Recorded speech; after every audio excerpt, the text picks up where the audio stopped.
Inner Voice, a heartfelt chat with Dr. Foojan. Years ago, I was, a 15-year-old girl with an eating disorder. And so movement had this toggle effect because in some ways, positively, it was helping me with my mental health and deal with my anxiety.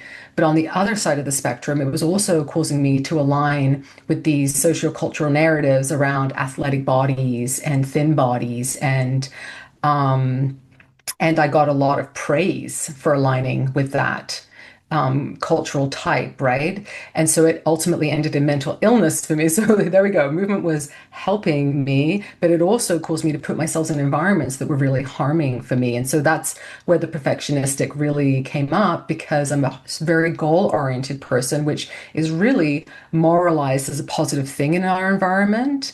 But it has lots of negatives associations with it too. If you're getting your self-worth from your goal orientation, or if you need to be better than others in your goal orientation rather than just better for yourself, there's lots of negatives. If you're not aware of them, they can be real pitfalls. You're moving towards this goal because you think that life is better on the other side, but it actually could be worse if your motives, if your self-worth, if your self-esteem is not supported for the pursuit of that goal. So that's also, if you think of an elite level athlete, if you're pursuing a goal and you don't have self-worth and self-esteem and positive motivation and positive self-talk that's genuine, then you could put yourself in real harm. And that certainly happened for me. Introducing a powerful new update from the Foojan app. Now with flexible subscription plans to fit your journey monthly, quarterly, or yearly. Our new AI-driven onboarding customizes your path to feeling better, faster, and enjoy a refreshed experience with stunning 3D interactive videos. Update now. Empower your inner voice with Foojan. Download today.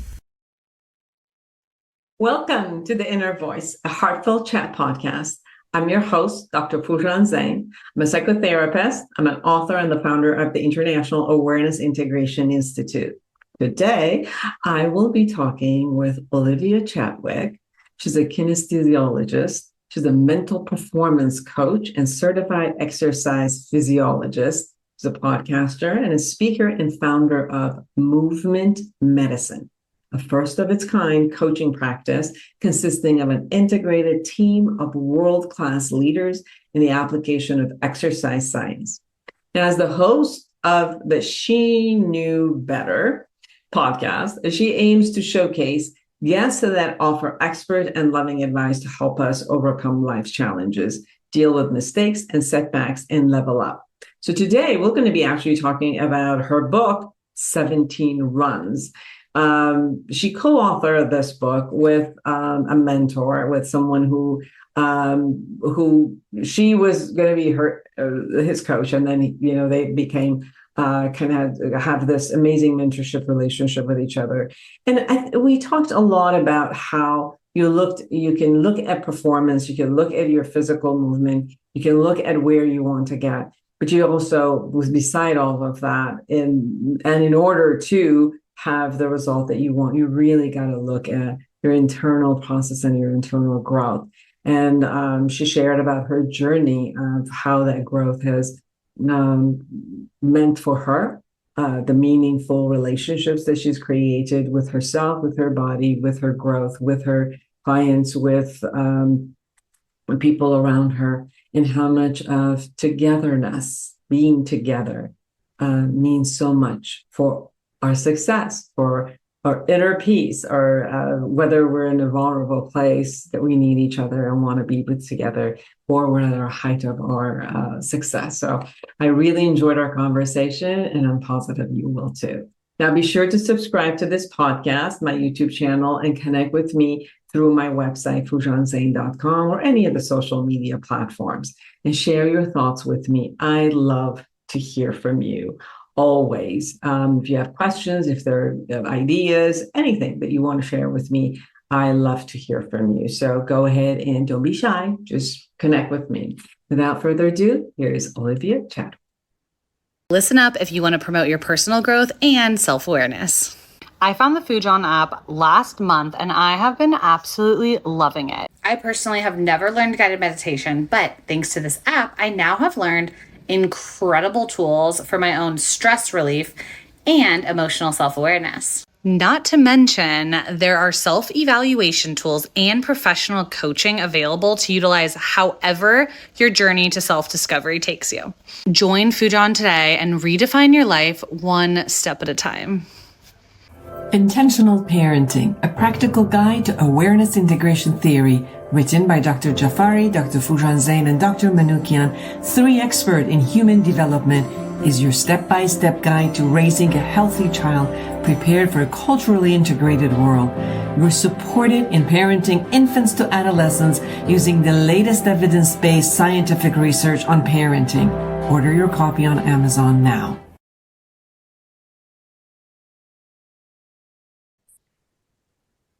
Well, I'm excited to have you on the show, everyone. Olivia Chatwick, welcome. Thank you so much, Dr. Zeine. I'm excited to be here. Oh, wonderful. Where are you actually? Where are you located? I am in central Canada, so in a province called Saskatchewan, a prairie province. Do you have snow yet? You know what? It's a gorgeous day out today, which is currently melting the snow, which we've already had. It's been an unusual fall. Oh, okay. All right.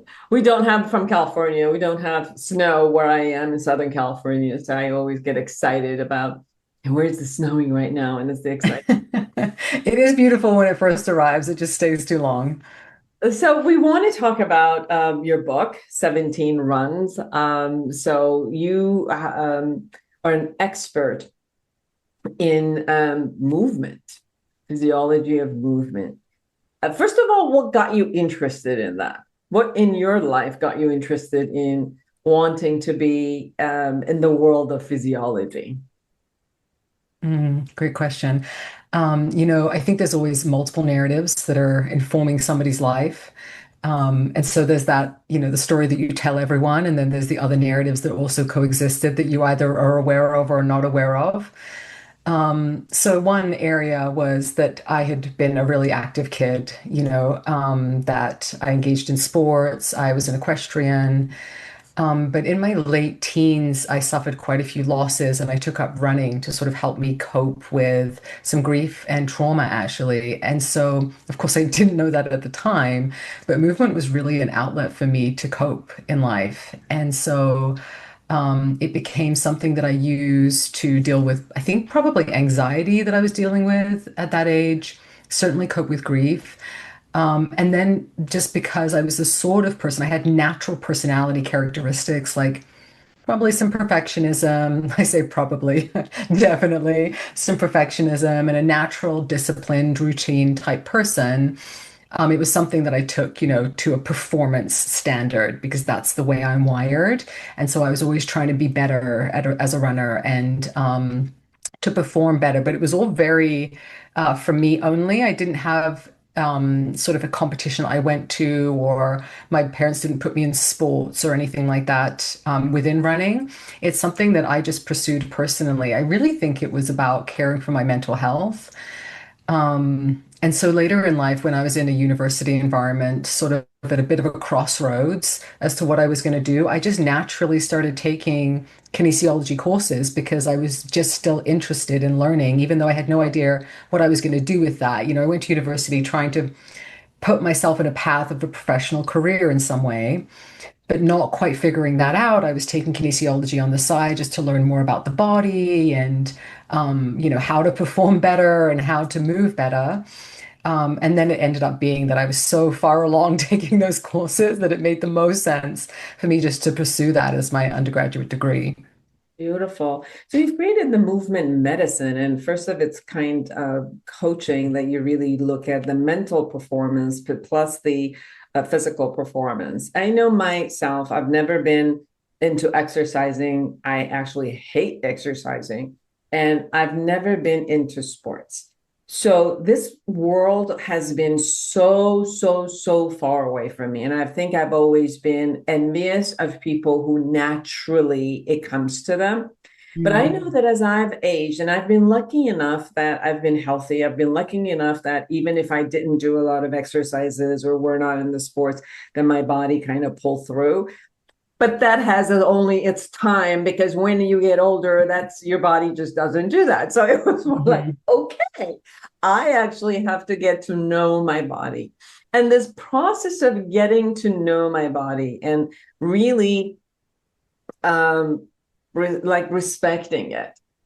Part of I know what I never liked was pain. So the minute my body went through some movement that it created pain, my instinct was to stop.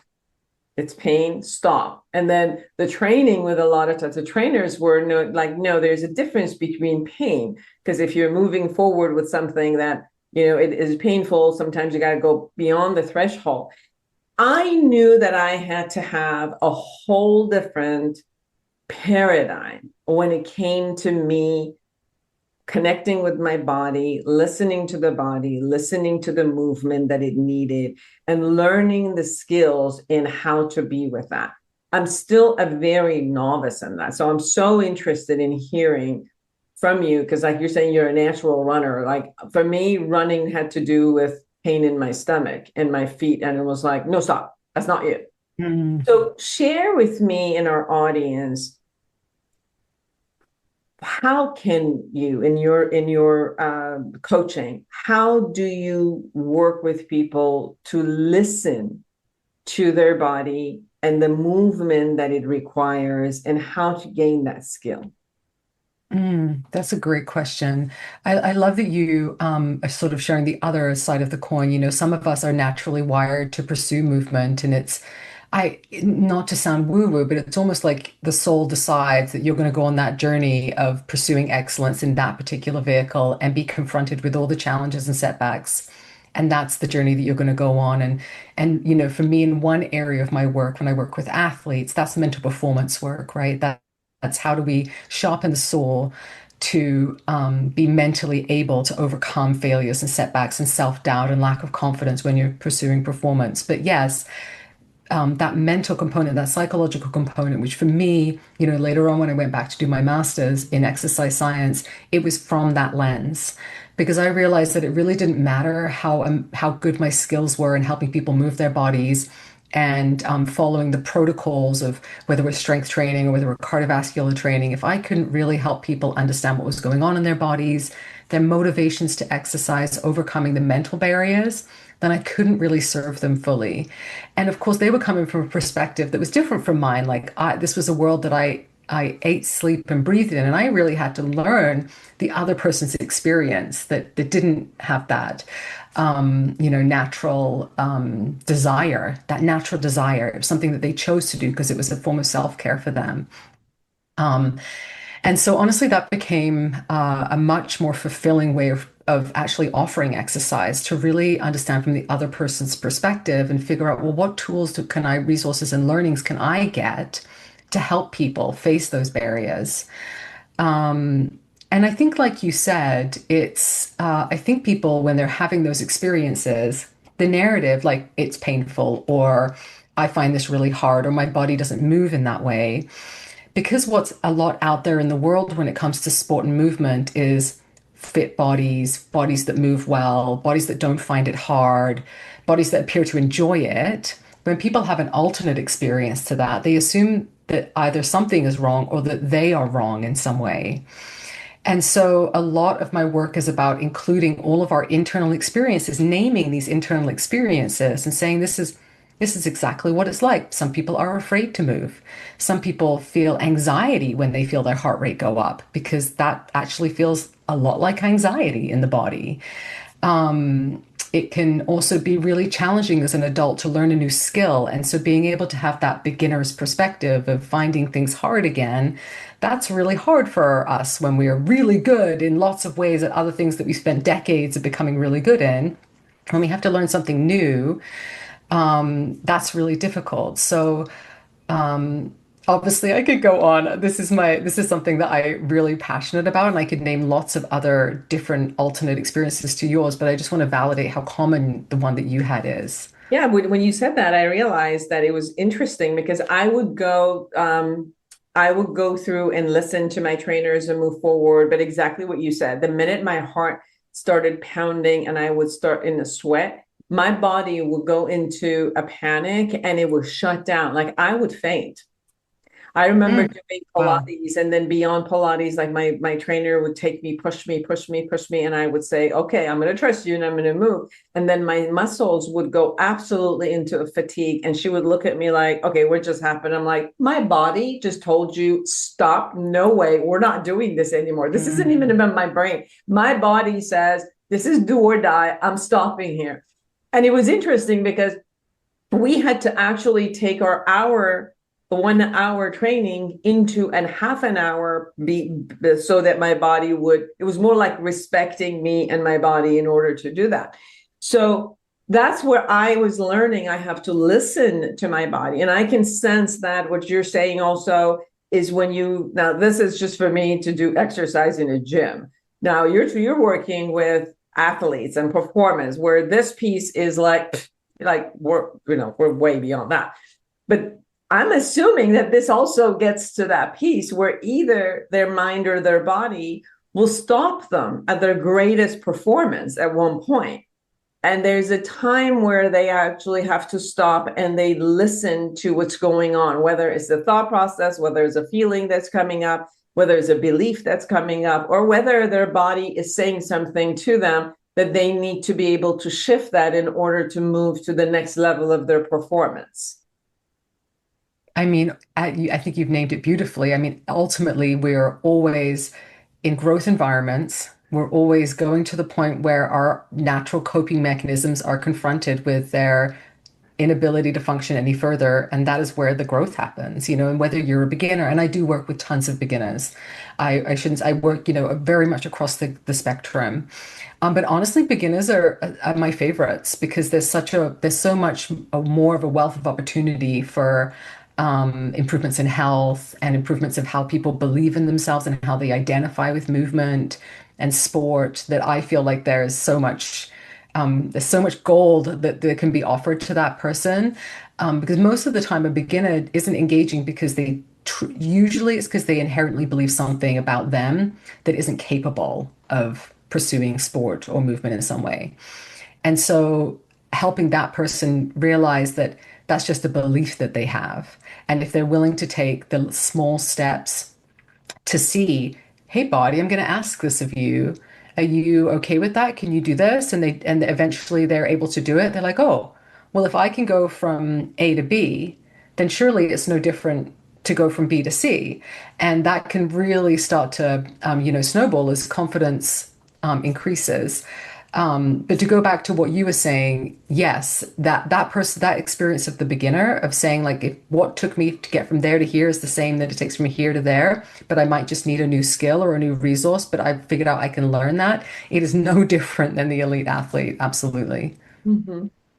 And what were some of the conversations that were there for you? Although this was like your soul had chosen this path, your body was choosing, but there is like, you shared about, a part of me that's a perfectionist. It's what was the perfectionist part of you doing with the rest of you as you were moving forward? Like what hurdles did you have to pass through in order to meet with the perfectionist part of you? Oh God. Okay. Well, I mean, we're talking about like 30 years of evolution of that, really, I'm glad you say Um, that because sometimes people have the idea like, where's the magical wand? And you're like, hello, this might take 30 years, but it's true because every moment we're moving forward. And that's what the whole point of the, personal growth internally or physical growth and manifestation gets created. So I'm glad you said that. So it's not like, okay, we got this magical wand, you do it and that's it. But it is a process. Yeah, I read something the other day and it really spoke to my heart. It was something along the lines of, and I will not quote this accurately, was as a woman professional, you're trying to become the person that 20 or 30-year-old version of you ago really needed. And I really relate to that, because 30 years ago, I was, a 15-year-old girl with an eating disorder. And so movement had this toggle effect because in some ways, positively, it was helping me with my mental health and deal with my anxiety. But on the other side of the spectrum, it was also causing me to align with these sociocultural narratives around athletic bodies and thin bodies um, and I got a lot of praise for aligning with that cultural type, right? And so it ultimately ended in mental illness for me. So there we go. Movement was helping me, but it also caused me to put myself in environments that were really harming for me. And so that's where the perfectionistic really came up because I'm a very goal-oriented person, which is really moralized as a positive thing in our environment. But it has lots of negatives associations with it too. If you're getting your self-worth from your goal orientation, or if you need to be better than others in your goal orientation rather than just better for yourself, there's lots of negatives. If you're not aware of them, they can be real pitfalls. You're moving towards this goal because you think that life is better on the other side, but it actually could be worse if your motives, if your self-worth, if your self-esteem is not supported for the pursuit of that goal. So that's also, if you think of an elite level athlete, if you're pursuing a goal and you don't have self-worth and self-esteem and positive motivation and positive self-talk, that's genuine, then you could put yourself in real harm. And that certainly happened for me in my teens. But also, this was the 90s, and there was not a lot of models for support or understanding of sociocultural lenses of the patriarchy, of, objectification of women's bodies. There was no voice for any of that. And so I just felt broken. I just felt like I had an illness, I was broken, and then I felt I had a lot of shame around that for a lot of years. And so, my journey with movement was, I want to perform. I get a lot of positive affirmation of myself that my body is strong and capable in the movement space. But I also felt like there was a part of me that I had to get hidden within those spaces because these were not things that people talked about in sports spaces at that time. And so my work today is to name all of these things. Like athletes are very vulnerable when it comes to perfectionism. And the fitness industry promotes the behaviors that are very perfectionistic behaviors. And so, when I'm really passionate about being the person that my 20 to 30-year-old person needed, or 30 years ago, I should say, my 15-year-old needed, and well, let's say all the way through. But, it's naming a lot of these factors, naming a lot of our vulnerabilities, naming where shame can show up. This is all important work for me, even in the exercise science environment, which can be really confronting because people just want to pursue exercise and be happy. But that's not really my approach. Well, it's beautiful that you're sharing about how the person can start looking at the emotion that shows up for them or the thought process that shows up for them, which produces those kind of emotions. And then, like for me, when I hit pain in physical body, I go into rage. And I've always said that to myself. It's like my background is in a way that I've come from a background of abuse. So I had to learn how to tolerate emotional pain. I got. Like I knew how to contain emotional pain. Physical pain, I would just get enraged with that physical pain.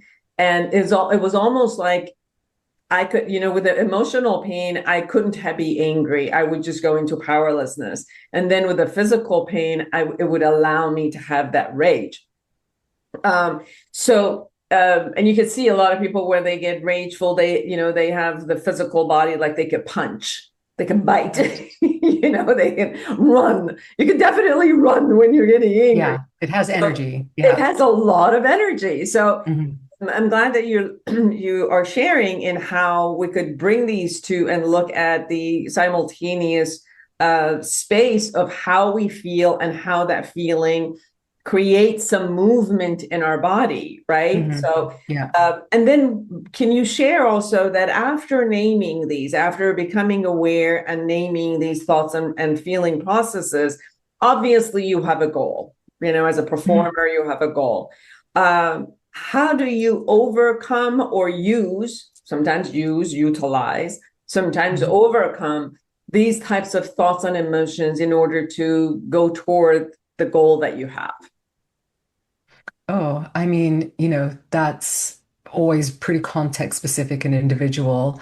My sort of philosophical background is rooted in mindful self-compassion. That's the tools and areas that were most helpful for me in self-awareness raising, in being able to meet myself in a kind and loving way. That's what I really needed. Sort of naming experiences, having conversations of naming experiences like shame and building literacy around emotions is all key to the process. But I think at the root of it, where this all started was relational healing. So I believe we heal in relationships. So it can be helpful to read a book because you can potentially identify an emotion from a memory in the past. But I don't really feel that it gets processed until you process it in relationship. So I think that's the primary work is creating a safe and open space where people can come and meet with me, yes, for exercise, but really as their whole self and feel safe enough to name this is what I'm struggling with in my body, this is what I'm struggling in my life, this is where I want to go, but I'm not sure if I can get there. This is what I feel is holding me back. We can have those authentic conversations. And that in and of itself is the path forward, right? Is naming what's in the way. What's in the way is the way. Yes. Everyone, get this book, 17 Runs. The Unbeaten Path to Unlock Life's True Potential by Olivia Chatwick and your co-author, Garnet Morris. So why 17 runs? So Garnet, my co-author, Garnet Morris, was a client of mine. He's 30 years my senior, and he approached me to write this book, actually. So it was his initial provocation that we would do this together. When we first started working together 13 years ago, Garnet had come to me as in this athlete client, client coach relationship or athlete coach relationship. And he had already been on a big health journey, but he was at a point where he was really pursuing physical performance. And at the time, he was running about like a 5K distance and he wanted to make a more audacious goal. And so we made this plan to run the 100-mile Kananaskis relay. So a group of 10 people out in the mountains running legs of a relay for 100 miles. We had about a year-long training program together. And in that period of time, we maneuvered from me being the coach and delivering him his training program to becoming friends and having really deep and meaningful conversations. And ultimately, because I was going through a lot in my life that really mirrored in so many ways a lot of traumas and challenges that Garnet had gone through, he became my mentor. And so this book is a narrative. It chronicles this period of time of growth for me and of wisdom sharing from Garnet. And it does so in a way that offers these principles that Garnet had used in his own life to move from bankruptcy at the age of 40 to a multimillionaire by the time he was 60. He looked back and looked at these inner changes that had to happen within him to allow that massive transformation to occur for him.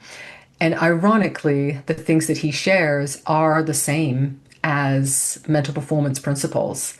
It's so interesting that he was coming to me just having learned it in life, like just had figured it out. And yet he was reflecting back to me all these things that I'd taken in academic training and also helped athletes with. And so the book shares that. So the idea being the run is a metaphor for us doing hard things in life. We go out on the runs, we say we're going to do something, and then we have to show up and actually do it, and it's going to be really hard. We did actually go out on runs. And it's 17 runs because our original motivation was to write the book for my son, who we handed it to at the age of 17, or that was the goal. He ended up being 18. His book world, publishing world is a little slower than our brains predict.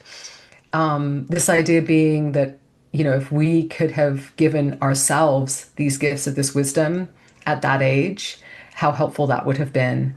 And also how difficult it is to be 17 ever. Doesn't seem to matter what decade or era. 17 is pretty hard. It's that moment in life where you're trying to figure out who you are. And so this book, I feel, really speaks to people who are feeling at a crossroads in life, feeling stuck, wondering who they are and probably wanting to become a different version of themselves in a positive way. And this book is a guide for that process. It's interesting what you said, which is so true, that we learn skills in different arenas, in different life areas. And then we don't know yet how to transfer this wisdom or the skill that we've learned in one area to the other until we notice, like what you said, which is your co-author was bringing had learned so much on so many levels in different areas of his life, and then when it came to his physical performance, he was holding back and not realizing that he could use the same concepts. And how did his, because you said I also chose him in a sense on a mental or emotional mentorship or that level. What did his experience that he gained from his life brought to you for your life? Yeah, that's Garnet and I, when you go out on runs, and I don't know that you've had this experience, but I hope you do, with other people, it's this really magical space because after about 15 minutes, you're starting to produce a lot of neurochemicals that they're mind-altering drugs, let's face it. And so you have this unusual experience of being with another human who's having a similar experience to you. And it's very mind opening, like the things that you figure are the most unlovable parts about yourself, you can say them out loud because you don't feel like they're insurmountable in that moment because you're in a really positive state.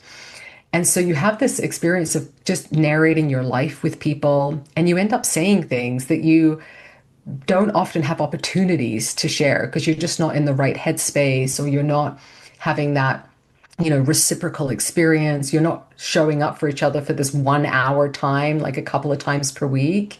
So there's so much about that environment that's just set up for you to have these really vulnerable conversations. And so Garnet and I would share from this really heart-centered place. He might be 30 years older than me. He might be a white male, but he's a very emotional being, as I'm sure all persons of his demographic actually are. But he's really able to go there in a really vulnerable way.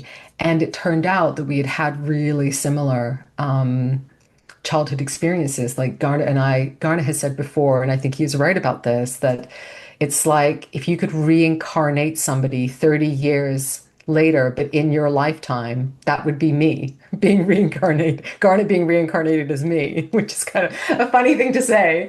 But it's true because we've had really similar stories. And so when you share that and you know that person's pain and you know that person's experience, there's a bond there that gets created that was really special. Yes.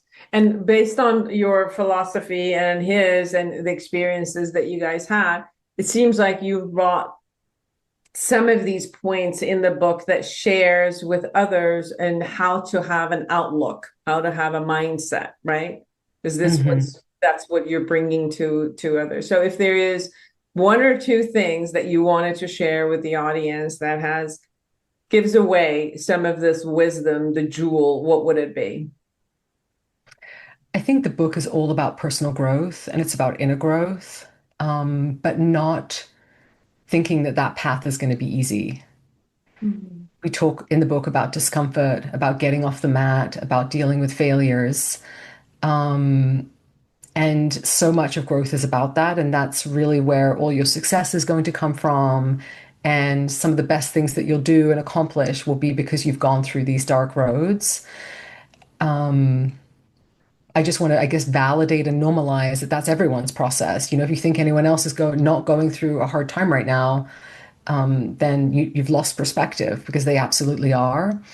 But, I was lucky that I found somebody who was willing to walk that path with me. Garnet talked through that path with me. He showed up for me when I was going through difficult things. That social connection piece that we don't explore enough when it comes to health and well-being and personal growth, whether that's through mentorship or coaching or deep friendship. And I think you should probably have all of the above if you really have a desire to grow.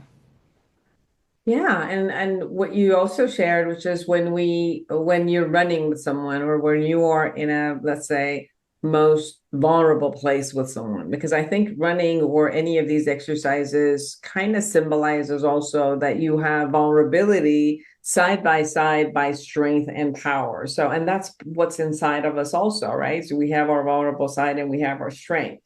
And when you're looking at running in a marathon, you have all of those moments that I can't do this anymore. My body won't do it. Like, no way. And then there's a part of you that pulls you through. Your body does make it. Every muscle, every bone, every cell in your body, roots for you to go to the intention of the next level. And you can experience these two sides, simultaneously. The utmost level of vulnerability where you're like, you look bad and you look like, oh, I can't do anything.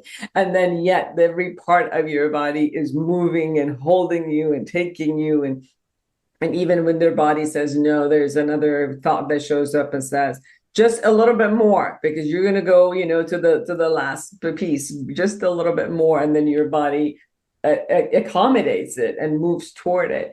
And this is such a symbolization of, and kind of like the whole point is this, whether we're looking internally, feeling wise, mentally, and then the manifestation of it physically, which shows up outside. Yeah, and I would just add to that, yes, I think the human spirit is wired to grow, and that means we have to do hard things, and that means we have to face challenges, and this requires a lot of, vulnerability and a lot of tenacity and perseverance. But I do not believe that we are wired to do any of that alone. Yes. So if you're thinking that you're doing it alone, stop doing it alone. If you feel alone, stop being alone. Yeah. Reach out for help, reach out for support, hire the right person, get in the right community, because you're capable of it, but probably not on your own. Yeah. It's interesting, Olivia, as we've started talking, the sun is coming and creeping all over, and started from a part of you. Then now it's like coming up on you, holding part of your face. And then I think you're going to be glowing in light as we're coming. I wasn't paying attention at all. I was staring at you the whole time, so I was not paying attention. I hope that's too narrow. Light is coming. You're glowing in light. So is there anything we haven't said that you want people to know?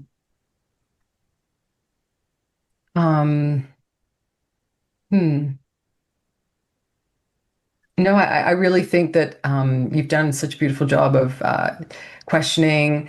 I do genuinely feel like that reaching out for help when you need it is ultimately the epitome of the message of the book and of growth. The togetherness and how we could be together while we go through all of it, whether it's our vulnerabilities or our greatness. Because I think there's also the part that we want to share our greatness with others. So absolutely, all of it is something that we want to, have together in a sense. Where could people find you? In my role as a coach, they can find me on movement-medicine.com. That's my website, or personally, Olivia J. Chadwick on Instagram. If it's more in alignment with the book, that's Life Lessons on the Run, where we share more wisdom between Gert and I, and conversations on Instagram as well. Beautiful. So everyone, get this book, 17 Runs, The Unbeaten Path to Unlock Life's True Potential by Garden Morris and our own Olivia Chadwick. Well, it was a joy to have you on the show. Thank you so much for coming. And I know we had a time difference because in the US we changed the time, and you didn't have that in Canada. So it was great to be able to match and connect together. Yeah, thank you so much for having me, Dr. Zeine. Lovely to meet you. Of course. And for all of you who are out there, create an amazing life for yourself and everyone around you. And until next week, bye-bye.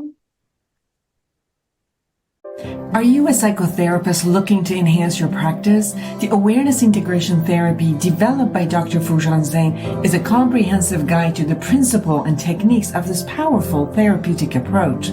Join the growing community who have elevated their practice and expanded their skills by embracing awareness integration therapy and witnessing its life-changing impact. Order your copy on Amazon now.